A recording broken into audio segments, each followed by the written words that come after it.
नमस्कार फ्रेंड्स, मैं doctor Anuj India TV online in TV media network पे हूँ मैं। और आज जो आपने एक समाचार देखा और आपने एक वीडियो देखा कि वो वीडियो एक लैंड डिस्प्यूट और राइट के ऊपर बात की जा रही थी। और वो बात क्या थी कि किसी ज़मीन के ऊपर कोई डेवलपर ने कुछ फ्लैट्स बनाए और उस फ्लैट्स के ऊपर उनको कुछ राइट्स मिले कि किसको क्या क्या करना है। तो ज़मीन के जो ऑनर थे, जो लैंड ऑनर थे, उन्होंने कुछ राइट्स दिए थे कि आप प्लॉट बना सकते हैं, फ्लैट बना सकते हैं, उसके ऊपर क्या क्या डेवलप कर सकते हैं। लेकिन डेवलपर ने शायद उसके ऊपर उन्होंने क्या किया कि इंक्रोचमेंट भी किया और उसके ऊपर कोई एक ऐसा मोबाइल टावर लगाया जिससे कि लोगों में रेडिएशन हो रहा है। और 4-5 लोगों को, जहाँ तक सूचना मिली है कि 5-6 लोगों को कैंसर हो गया है, कैंसर पेशेंट हो चुके हैं वो लोग, और 1-2 लोग शायद इस दुनिया में भी अब नहीं हैं। तो आज हमारे बीच वो मौजूद हैं कि जिनको प्रॉपर्टी राइट है, जिनका ये लैंड था और उसी के ऊपर ये सारी बिल्डिंगें बनी हैं और उसी के ऊपर डिस्प्यूट चल रहा है। तो मैं इनसे इनका नाम और प्लस इनका क्या ग्रीवांस है मैं थोड़ा जानना चाहूँगा। आप बताइए। मेरा नाम ज्योत्सना वागड़िया है। मैं शांतिरी टावर की मालकिन हूँ और मैंने नरेश कांवटिया को डेवलप करने दिया था, कोई मालिकाना हक नहीं दिया है। इसके बावजूद भी रूट राइट टावर लगाने का परमिशन नहीं दिया है।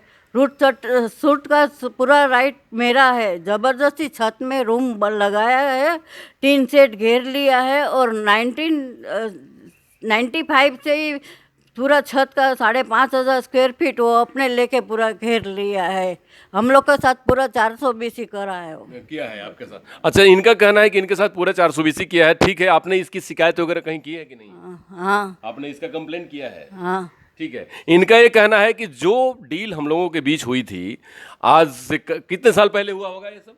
नहीं, 20 साल पहले ये डील हुआ था इस बिल्डिंग बनने से पहले कि प्रॉपर्टी डेवलपर को ये सब राइट्स मिलेंगे, टावर लगेगा या नहीं लगेगा उसकी राइट शायद उसके पास नहीं है जिसमें टावर लगा हुआ है, और बहुत सारी डेवलपमेंट जो नहीं होनी थी जिसका राइट उसको नहीं है, तब भी उसने काम किया है। 1750-1800 स्क्वायर फीट का शायद उसको राइट मिला था फ्लैट बनाने का, जिसमें शायद वो 5,500 स्क्वायर फीट की जगह को इंक्रोचमेंट के तौर पर शायद किया है, जो इनका कहना है। अब मैं हमारे बीच एक और हमारे साथ बैठे हुए एक हमारी बहन हैं जिनसे मैं जानना चाहता हूं कि आप यहाँ पर रहती हैं और आप यहाँ पर इस माहौल को देखती हैं, तो इस माहौल में आपको क्या लगता है कि इस डिस्प्यूट का कैसे समाधान हो सकता है? इस डिस्प्यूट, क्योंकि कहीं भी रहें तो शांति से और सुविधा से लोगों को रहना चाहिए, स्वास्थ्य ज़्यादा इंपॉर्टेंट है। तो आपका क्या कहना है? अपना नाम बताने के साथ आप बताइए। मैं अनीता बारिक हूँ और फ्लैट ओनर हूँ। यहाँ पे पूरी बिल्डिंग टावर के अगेंस्ट में है और ये टावर हटाना चाहिए, हम ये चाहते हैं। और टावर के अलावा इन लोगों ने और भी एनक्रोचमेंट किया है। टावर से हेल्थ हैज़ार्ड है, कई लोगों को कैंसर हो चुका है और कई लोग तो डेथ भी हो चुकी है सर। और इससे आगे क्या बोले।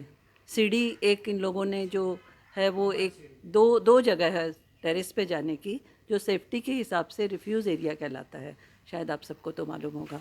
वहाँ कहाँ जाएंगे अगर आग लग गई तो? सर आप बताइए कहाँ जाएंगे? तो 2 सीढ़ी में एक सीढ़ी बंद कर दी, डक्ट एनक्रोच हो गया। कमेटी मेंबर, आज तक एक भी कमेटी की मीटिंग नहीं बुलाई गई है।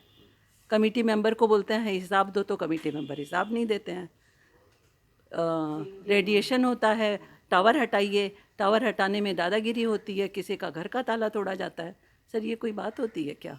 मतलब इससे पूरा लॉ एंड ऑर्डर भी खराब है और शांति व्यवस्था आप लोगों के अपार्टमेंट की ठीक नहीं। हमने कमेटी मेंबर को बुलाया, कमेटी मेंबर नहीं आए। हम उनके घर गए कि हम थाना में नहीं जाएंगे, हम इज्जत से उनको बुलाएंगे। कमेटी मेंबर ने बोला हम मीटिंग बुलाते हैं। मीटिंग में खुद बुलाई और खुद ही नहीं आए, और आज 10 साल से कमेटी छोड़ भी नहीं रहे हैं, ना हिसाब दे रहे हैं। कमेटी का क्या नाम है? कमेटी का क्या नाम सर? रजिस्टर ही नहीं कराए। 3 लोग अधिकार जमाते हैं, बैंक में जाते हैं और बोलते हैं कि हमने मीटिंग करी है और ऑथराइज्ड सिग्नेटरी बना देते हैं, जाली साइन करवा लिए। अच्छा। फ्लैट ओनर किसी ने भी बोला नहीं कि हमने साइन की है। टोटल फ्लैट इसमें कितने हैं? 32 फ्लैट्स 32 फ्लैट्स हैं। तो इन सब फ्लैट्स के लोगों का कहना है कि टावर नहीं होना चाहिए, और क्या क्या चीजें नहीं होनी चाहिए उसको आप पॉइंट में जरा बता दीजिए। टावर नहीं होना चाहिए, कमेटी की मीटिंग होनी चाहिए। सर इज्जतदार लोग हैं, सब सम्मानित लोग हैं और संपन्न लोग हैं। उसके बाद कमेटी मीटिंग नहीं बुलाती है, ये तो कोई बात नहीं हुई। पानी का काम होता है, फ्लैट ओनर बेचारे 2 यंग लड़के पानी का काम करवा रहे हैं। कमेटी मेंबर बोलता है क्या क्या कर रहे हैं सर, ना बिल्डिंग में पानी की सफाई हुई है। छत एंटरटेनमेंट एरिया होता है जहाँ तक मुझे मालूम है कि फ्लैट ओनर जाएं वहाँ पे और बैठे खुली हवा में बैठे। वहाँ तो आप देखिए सर बाउंड्री नहीं है। वहाँ देखिए टावर के इतने तार हैं कि आदमी वहाँ चला क्या जाए, दहशत होती है छत जाने में। जनरेटर लगा हुआ है और मुझे जहाँ तक मालूम है कि टावर की जो इलेक्ट्रिसिटी लाइन गई है वो भी अनऑथोराइज्ड है। वो नाम से किसी और के लिए गई है और टावर तक गई है। अच्छा देखिए, एक बहुत ही बड़ी समस्या है कि इलीगल तरीके से, गैर कानूनी तरीके से इस टावर पे कई एक ऐसे काम, ऐसा लगता है कि जैसे इन लोगों का कहना है कि हुआ है, इलीगल बिजली है, बहुत सारे ऐसे इंक्रोचमेंट। अब देखिए, इमरजेंसी में अगर कभी भी कोई परेशानी होती है, आग लग जाए, तो बाहर निकलने का कोई एक्स्ट्रा इमरजेंसी एग्जिट नहीं है, क्योंकि वो नहीं होना तो यहाँ तो बहुत ही हैजार्डस है लाइफ। और दूसरी चीज़, जिसको जितना अधिकार मिलना चाहिए वो अधिकार भी शायद उनको नहीं मिला है। तो कई एक ऐसी समस्याओं को लेकर के आज इंडिया टीवी ऑनलाइन विजिट की, और आपने पहले वाली वीडियो में भी देखा कि कई एक ऐसी समस्याएं थी जो तीनों पक्षों ने रखा अपनी अपनी पक्ष। तो कहना यह है कि इन सब लोगों की समस्याओं का एक ही निदान है कि जो भी हेल्थ हैजार्ड जो प्रेजेंट करती है चीज़ें, वो वहाँ नहीं होनी चाहिए। जो समस्या क्रिएट करती है, जो चीज़ें साफ़ सफाई की, चाहे कमेटी की बैठक की या उनके सीढ़ियों की आने जाने की सुविधा की, एंट्री की, एग्जिट की, वो सब सुविधाएं होनी चाहिए। क्योंकि कोई भी रिहायशी एरिया में, रेसिडेंशियल एरिया में रहने वाले की बातों को पहले देखी जाती है। रिहाइश करने वाले लोग जो वहाँ रहते हैं, रेजिडेंट हैं, उनकी बातें फर्स्ट होती हैं। नमस्कार, डॉक्टर अनु शर्मा की तरफ।